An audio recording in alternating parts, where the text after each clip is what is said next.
Are the Maple Leafs in on Erik Karlsson? Hello, my name is Nick Barton. I'm a hockey reporter from Toronto who's covered the Toronto Marlies for the last 3 seasons. I'm now a contributor with the Hockey News. If you do enjoy this video on Erik Karlsson, make sure to leave a like. If you really enjoy it, subscribe down below. I'm so close to 2,000 subscribers.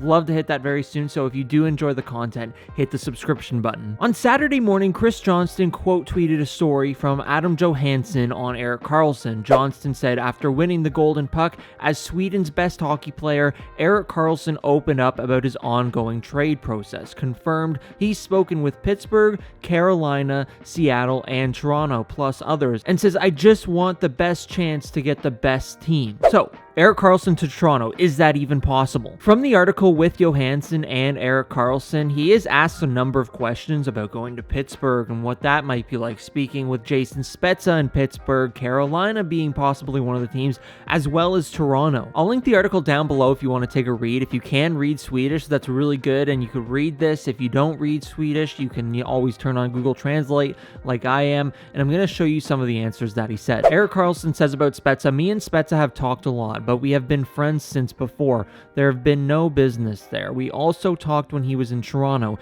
It's more on a friendship level, I'd say. I've talked to people I need to talk to in Pittsburgh, and Dubas is of course one of them. It feels like I've tried to get as much information as I can from the teams that are interesting. How they look at me, what they want, I will try to make a decision based on the information I received. I want to make the best decision for me and my family if this all goes the way. Johansson goes on to ask Carlson, is Carolina one of the teams you talk to as well? Yep, Carlson says Toronto, Seattle, and Carlson says, I have spoken with Seattle, yes, also some with Toronto. There have been a few more teams as well. Johansson also said quite a few anyway, and Carlson said, yes, there is interest. Then it's about putting everything together. That's the hard part. We'll see if it works out. Johansson said, got Pittsburgh at the top of your list, ? And Carlson said, well, I don't have a priority list. I'm very open because I think that will lead to the best option in the end. So there you have it. Carlson and the Maple Leafs have spoke. Now, to what length, nobody really knows, but the two have exchanged, I guess, pleasantries and maybe have talked a little bit about what Carlson's fit might be with the Maple Leafs if they were to ever go down the road of trading with San Jose. I do want to know what you think, though, in the comment section down below. Would you trade for Erik Karlsson if you were the Maple Leafs? And if you would, who would you give up? How much would you want San Jose to retain? If they are interested in retaining anything, put it all in the comment section down below. The biggest thing, though, about this trade will be the cap space involved, because as you know, with Cap Friendly looking at this right now, Erik Karlsson's AAV or cap hit is $11.5 million for this season and the next 3 seasons after this one. And the Maple Leafs, of course, cannot fit that into their salary cap structure right now. The Maple Leafs are currently $8.8 million over the salary cap this year, and with Jake Muzzin potentially going to LTIR and everything else,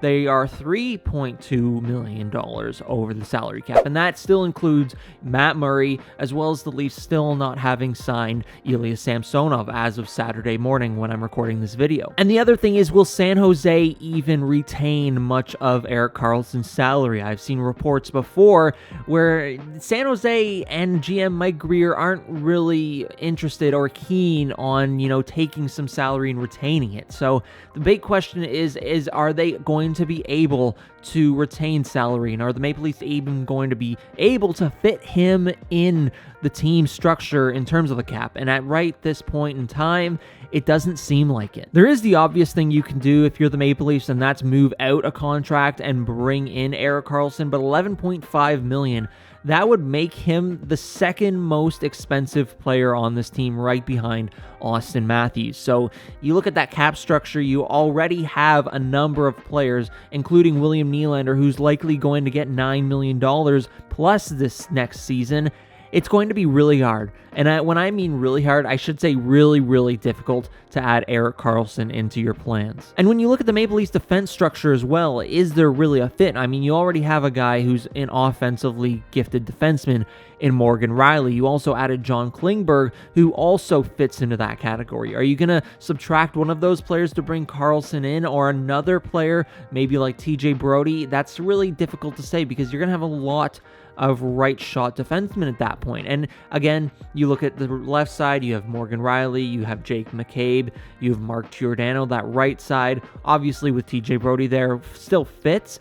But if you subtract TJ Brody, it's going to leave a defensive hole in your defense, and that's not really the best thing that you want. At the end of the day, though, Erik Karlsson is an amazing defenseman. He just won the Norris for the third time. I mean, you can't really say no if he wants to come to you. It's just a matter of, will he fit? How much is San Jose willing to retain? What are the Maple Leafs going to give up? All of those things are going to be crucial in a trade for Carlson. This is always such an interesting discussion because when I look at the defense that Toronto has right now, they're perfectly balanced with some offensive capabilities, some defensive capabilities. Like you have Morgan Rielly, who's an offensive guy. You have, again, John Klingberg, who is that offensive guy. I don't think they're going to be playing together next season just because you don't want to have too much offense on one pairing. But if you add Erik Karlsson into that mix as well, you're getting into a lot of offense. And it's not a problem, again, because it's Erik Karlsson. But at the end of the day, if you're really wanting to become a really defensively sound team and having new assistant coaches who can focus wholly on defense and who are pretty good at coaching defensively into the team, is it enough that you would want to bring Erik Karlsson in? Is it enough that you would want to have plenty of offensive guys on the blue line instead of, having all of those offensive guys at the forward group? It's a very difficult line to go over. Do you stay on the side of wanting to be a more defensive team? Are you already a more offensive team with guys like Morgan Rielly, with guys like John Klingberg, once again, on the back end? That's a big question, and that's one that the Maple Leafs have to ask themselves if they are to go further down this road of acquiring Erik Karlsson. I do want to preface again, though, it's Erik Karlsson. It's one of the best defensemen in the league in terms of offensive output, in terms of everything else. And one of the other big questions throughout this, though, that I ask myself is, can Erik Karlsson remain the player that he was last season? Because a few years prior to this season, he hasn't been the best, and he hasn't been living up to the $11.5 million that he's worth. So at the end of the day, you have to ask that question too.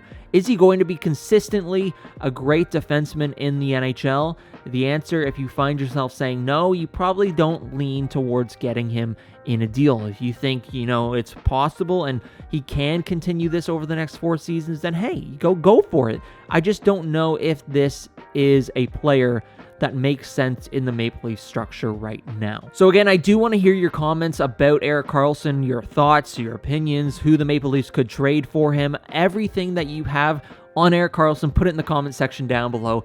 I want to hear it all. That is, though, where I'm going to end off today's video. If you did enjoy it, make sure to leave a like. If you really enjoy the content that I'm putting out, please, again, make sure to hit the subscription button down below. So close to 2,000 subscribers. I think the last time I checked, we were at 1967, so that's a sign. Is it a sign? It could be a sign, but anyways, thank you so much for watching. If you did enjoy it, leave a like. If you really enjoyed it, subscribe. That is going to be it for today's video. There should be another one soon when Ilya Samsonov signs his 1-year deal, because he can only sign a 1-year deal because he can hit UFA next season. So if you are excited for that and everything else, again, make sure to subscribe. If you are subscribed, hit the notification bell so you know when I upload a video. Thank you so much for watching. We'll see you in the next one.